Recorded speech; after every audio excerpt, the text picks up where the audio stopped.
வணக்கம். நான் உங்கள் குமுதம். நாம் இன்னைக்கு நாட்டு பாசிப்பயிரை வச்சு ஒரு கடையல் பார்க்க போகிறோங்க. நாட்டு பாசிப்பயிறு கடையல் பார்க்க போகிறோங்க. இதுதாங்க நாட்டு பாசிப்பயிறு. எனக்கு இங்கே பக்கத்தில் இருக்க ஆர்கானிக் ஷாப்பில் கிடச்சிதுங்க. எல்லா நாள்லையும் கிடைக்காது. நீங்கள் தை மாதங்களில் பார்த்தீங்கன்னா மண்டிகளில் இருக்குங்க. இல்லை பக்கத்தில் இருக்க ஆர்கானிக் ஷாப் ஏதாவது இருந்ததுன்னா கூட அதுலேயும் கிடைக்கும், வாங்கிக்கலாங்க. தை மாதங்களில் வாங்கி 2-3 கிலோ வாங்கி வறுத்து உடச்சி வச்சிட்டோம்னா அப்படியே இருக்குங்க. இல்லை வறுத்து கூட அப்படியே வச்சுக்கலாம். வேணுங்கும் போது எடுத்து உடச்சி செஞ்சுக்கலாங்க. அந்த பயிரை விட இந்த பயிர் குழம்பு நல்லா ருசியாக இருக்குங்க. ருசியாகவும் இருக்கும், மணமாகவும் இருக்கும். பாருங்கள், பயிரை வறுத்துக்கலாம். நல்லா வறுத்துக்கிட்டு நல்லா வாசம் வர அளவுக்கு வறுத்துடணுங்க. வறுத்து ஆற விட்டுறலாங்க. ஆற விட்டுட்டு எடுத்து நான் இன்னைக்கு மிக்சியில் தாங்க உடைக்கிறேன். அப்போல்லாம் திருவையில் உடைப்போம். இப்போ திருவை ஊரில் இருக்கு, அதனால மிக்சியில் ஒரு சுற்று பல்ஸ் மோடில் ஒரு சுற்று சுற்றுனீங்கன்னா உடஞ்சிரும். முரத்தில் போட்டு அந்த தோல் குருணை எல்லாம் புடச்சி எடுத்துக்கலாங்க. எடுத்துக்கிட்டு பருப்பு மட்டும் எடுத்து ஒரு குக்கரில் வச்சுக்கலாங்க. நான் இன்னைக்கு குக்கரில் வைக்கிறேன். நமக்கு தேவையான பருப்பை எடுத்து குக்கரில் 1க்கு 3ன்னு தண்ணி வைக்கிறேங்க. 1க்கு 3ன்னு தண்ணி வச்சோம்னா நல்லா மலர்ந்து வெந்துடும். கழுவிடலாங்க. கழுவிட்டு இப்போ தண்ணி விட்டுக்கலாம். தண்ணி விட்டு கொஞ்சம் மஞ்சள் தூள், 1 டம்ளர் பருப்புக்கு 3 டம்ளர் தண்ணி, கொஞ்சம் மஞ்சள் தூள், விளக்கெண்ணெய் சேர்த்துக்கிறேங்க. நான் எப்போவுமே எந்த பருப்பு வேக போட்டாலும் விளக்கெண்ணெய் சேர்த்துவேங்க. நீங்கள் மஞ்சள் மட்டும் போட்டு வேக வைக்கிறதுனால வேக வச்சுக்கலாம். கொஞ்சமாக சீரகமும் மிளகும் போடுறேங்கண்ணா. பருப்பு வேகும் போதே போட்டுக்கலாங்க. மிளகை தட்டி கூட சேர்த்துக்கலாம். 1-2 உடச்சி சேர்த்துக்கிட்டிங்கனாலும் நல்லாயிருக்கும். இல்லை அப்படியே வேக போட்டாலும் நல்லாயிருக்குங்க. உங்களுக்கு எப்படி விருப்பமோ அப்படி சேர்த்துக்குங்க. குக்கரை மூடி வேக வச்சிடலாங்க. ஒரு விசில் வந்து குறைச்சி வச்சு ஒரு விசில் வரட்டுங்க. 2 விசில் வந்ததுன்னா போதும், நல்லா வெந்துருங்க. பாருங்கள், எல்லாமே சேர்த்தாச்சு. ஒரு விசேஷ நாட்களில் அரிசியோ பருப்போ எடுக்கும்போது குவிச்சு எடுக்கணும்னு சொல்லி அப்போல்லாம் பாட்டி அம்மாயி சொல்லுவாங்கங்க. அரிசினா பெரிய படி இருக்கும், பருப்புக்கெல்லாம் உலக்கு மாதிரி இருக்குங்க. அதில் குவிச்சு எடுக்கணும்னு சொல்லுவாங்க. பாருங்கள், குக்கரை வச்சிட்டோம், வெந்துருச்சு. ஒரு விசில் வரட்டுங்க. குறைச்சி வச்சு மறுபடியும் ஒரு விசில் வந்துருச்சு. நான் அடுப்பை ஆஃப் பண்ணிடுறேங்க. இனிமேல் அந்த ப்ரெஷரை அடங்கினோன்னே நம்ம திறந்து பார்க்கலாங்க, எப்படி பருப்பு வெந்திருக்குது அப்படின்னு சொல்லிட்டு திறந்து பார்த்துக்கலாம். குழந்தைங்கக்கிட்ட நம்ம பேசிக்கிட்டு இருக்கும்போதே இப்படி இந்த மணியெல்லாம் சொல்லி கொடுத்தோம்னா சின்னதுலேருந்தே தெரிஞ்சுக்குவாங்கங்க. அரிசி பருப்பெல்லாம் ஒரு நல்ல நாட்களில் குவிச்சு எடுக்கணும் அப்படிங்கிறத சொன்னோம்னா தெரிஞ்சுக்குவாங்க. அதுக்காக சொல்கிறேங்க. பாருங்கள், திறந்து பார்க்குறோம்.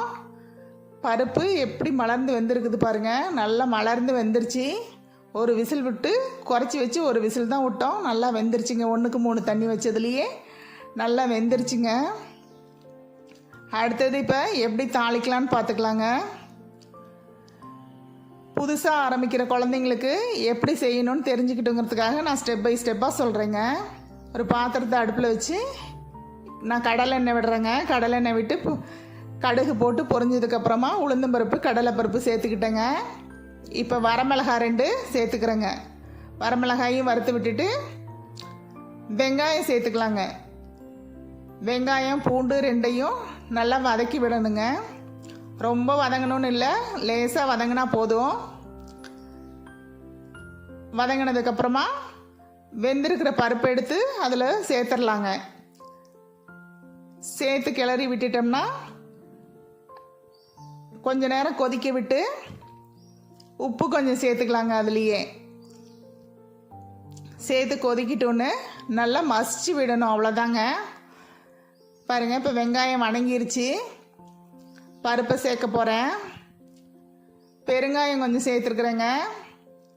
பெருங்காயத்தையும் சேர்த்து நல்லா வறுத்து விடணுங்க. வெங்காயம் பெருங்காயம் எல்லாத்தையும் நல்லா வதக்கி விட்டுட்டு இப்போ நம்ம வேக வச்ச பருப்பை சேர்த்துக்கலாங்க. பாசிப்பருப்பை சேர்த்துக்கலாம். சேர்த்து கிளறி விட்டுறலாங்க. கிளறி விட்டுட்டு கொஞ்சமாக உப்பு சேர்த்துக்கலாங்க. அதுக்கு தேவையான அளவு உப்பு சேர்த்துக்கோங்க, அவங்கவுங்க டேஸ்ட்டுக்கு தகுந்த மாதிரி. நான் இப்போ இதில் தக்காளி சேர்க்கலைங்க, உங்களுக்கு வேணும்னா சேர்த்துக்குங்க. நாங்களாம் சமைக்க ஆரம்பித்த காலத்தில் எல்லா குழம்புலையும் தக்காளி சேர்த்து பழக்கம் இல்லைங்க. இப்போ தான் நம்ம எல்லா குழம்புலையும் தக்காளி சேர்த்து பழகிட்டோம். எந்த குழம்பு செய்கிறோமோ அதுக்கு மட்டும்தான் செய்வாங்க. தக்காளி வந்து தக்காளி குழம்பு அந்த மாதிரி இதில் தாங்க சேர்த்துவாங்க. எல்லாத்துலேயுமே தக்காளி சேர்த்துற பழக்கம் அந்த இப்போல்லாம் இல்லை. அதனால் இப்படியே செஞ்சு பழகிட்டேன். உங்களுக்கு வேணும்னா நீங்கள் தக்காளி சேர்த்துக்கலாங்க. நல்லா குழம்பு கொதிச்சு வந்துருச்சுங்க. நான் இதுலேயே மரக்கரண்டிங்கிறதுனால இதுலேயே மசிச்சு விடுறேன். மண் பாத்திரத்துக்கும் அதுக்கும் நல்லா மசிஞ்சிரும். நீங்கள் மத்து போட்டு கூட மசிச்சு விடலாங்க. பாருங்கள், நம்மளுடைய பாசி பயிறு கடைசல் ரெடி ஆயிடுச்சுங்க. சாப்பாட்டுக்கு, இட்லிக்கு, தோசைக்கு, சப்பாத்திக்கு, பூரிக்கு எல்லாத்துக்கும் ரொம்ப நல்லா இருக்குங்க. நீங்கள் செஞ்சு பார்த்துட்டு எப்படி இருக்குதுன்னு சொல்லுங்கள். கண்டிப்பாக ஒரு முறை செஞ்சு பாருங்கள். பக்கத்தில் இருக்க கடைகளில் நாட்டு பயிர் கிடைக்குதான்னு சொல்லி வச்சு வாங்கி செஞ்சு பாருங்கள். நல்லாயிருக்கும், ரொம்ப மணமாக இருக்கும். அப்படி இல்லைன்னா கூட இந்த பயிர்லேயே நம்ம இந்த மாதிரி செஞ்சுக்கலாம்.